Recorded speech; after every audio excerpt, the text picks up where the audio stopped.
The message arrived on the main human relay station without any warning.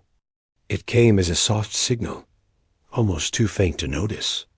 The technicians first thought it was simple static, the kind that drifted from distant stars with no meaning.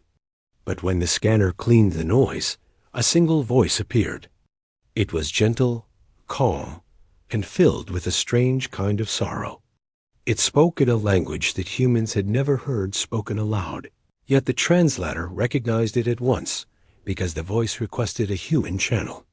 And in the recording, the message said only one thing.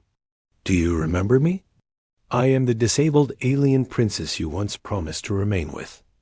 When the coded text reached the command desk, the officers stared at it in quiet confusion. No one had ever received a message like that. Humans had met many species over the years, but never a single one had used such a personal line. The message was sent directly to one person on the station. His name was Aaron. He was not a captain, not a commander, not even someone with a high rank. He worked in the communication bay, fixing panels, adjusting frequency coils, and making sure the station stayed connected across the star routes. He lived a simple life and preferred to remain unnoticed, but someone far away remembered him. When his supervisor handed in the data, Aaron froze. His chest felt tight, not out of fear, but out of a memory he had pushed away for years. He had almost convinced himself that part of his past was a dream formed during long nights in deep space. Yet the message carried the same tone he once knew, soft like light wind from a glowing nebula. He had met her many years ago, long before he joined the main relay station. Back then, humans had been invited to help with a quiet diplomatic program on a small alien moon covered in silver grass. It was a peaceful place with no conflict, no threat, and no demand for power. Only learning and exchange. Aaron had been younger then, hopeful and curious. He had been chosen to help maintain biocommunication devices that allowed different species to talk with each other. The program was simple, but it changed his life because of one unexpected meeting. She had been the daughter of the ruling house of that moon. Not a queen or ruler, not someone feared or admired through power, but the gentle princess who loved to wander the glowing gardens and listen to the sounds of distant starlight. Her people communicated partly through tone and light, so her voice always carried a soft shimmer. But she lived with a disability that limited her movement. Because of that, she rarely met visitors from other worlds. Most came to see ambassadors or teachers, not her. But Aaron had seen her dot it happened when he was repairing a translator crystal near a floating courtyard. She had been there in her chair, shaped from soft stone and guided by small hovering rings. She watched him with curious eyes, and Aaron had smiled without thinking.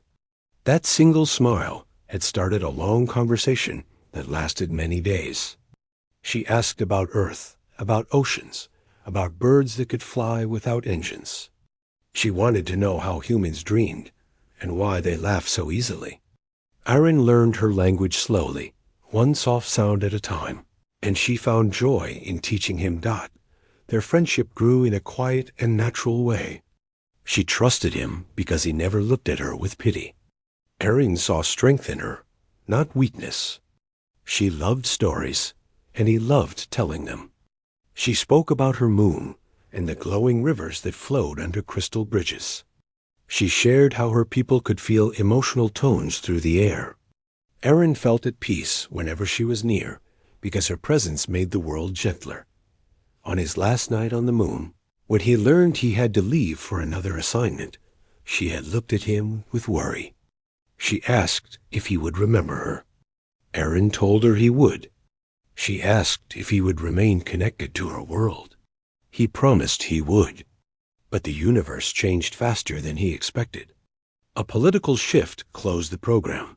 Routes to that moon became restricted, and Aaron continued with his duties until years passed without contact. He never forgot her, but he buried the memory so he could keep moving. Now her message had reached him again. He stood in silence while holding the data pad. His hands trembled slightly. He needed to answer. But before sending anything, he requested a private channel so no one else could interfere. He set up a long-range beam, pointed toward the source of her signal.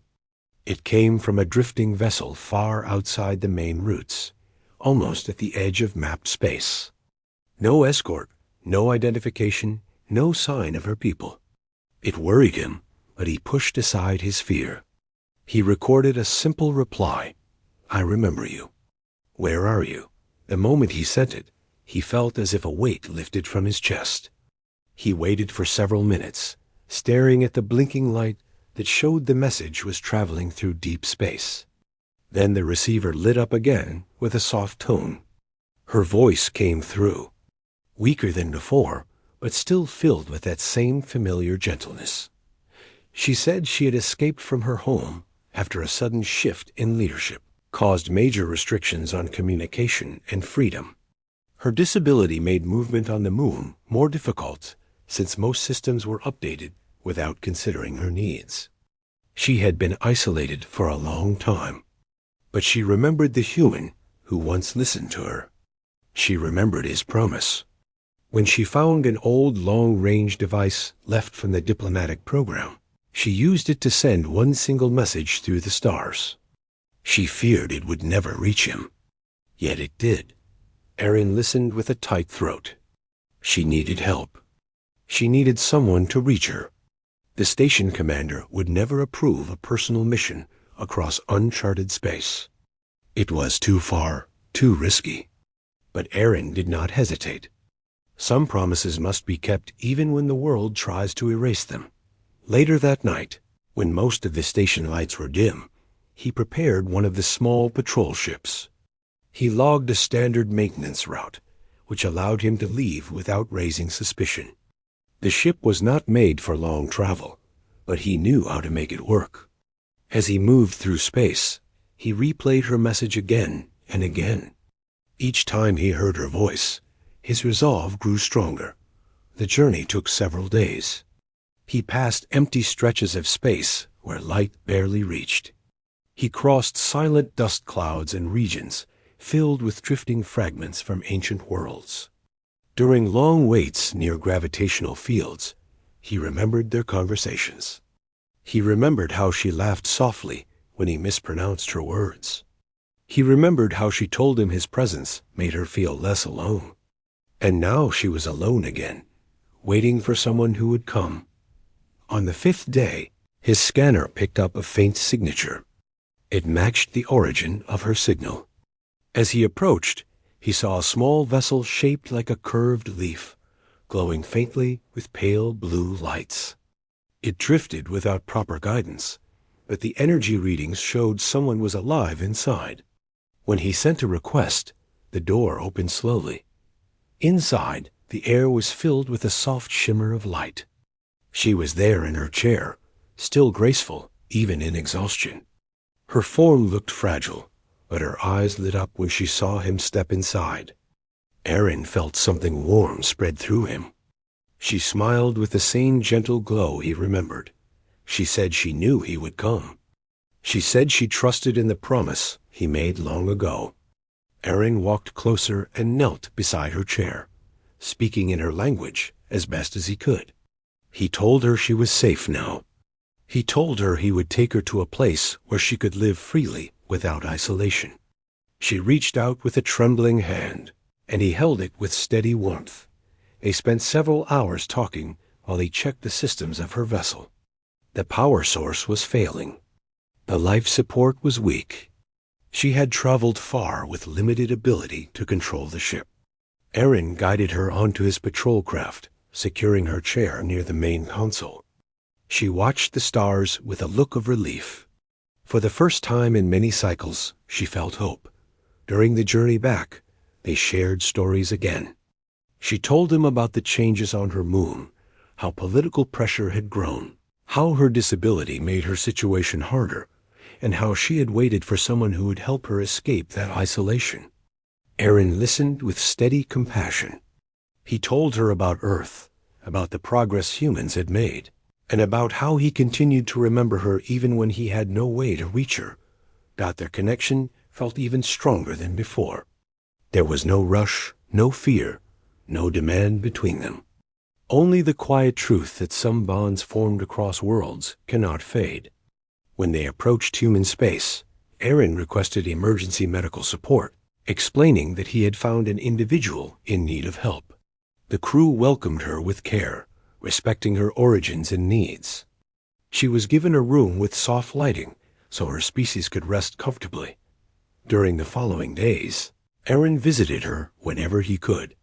They talked about the future. She said she wanted to learn more about Earth and explore places she had only heard in his stories.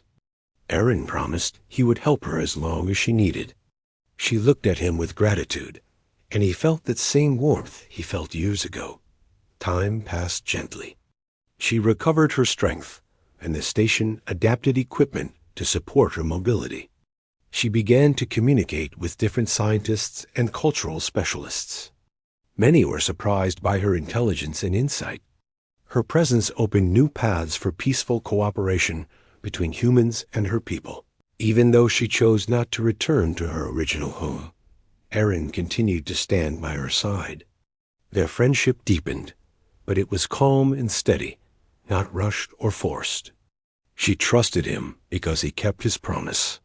He trusted her because she faced every difficulty WI.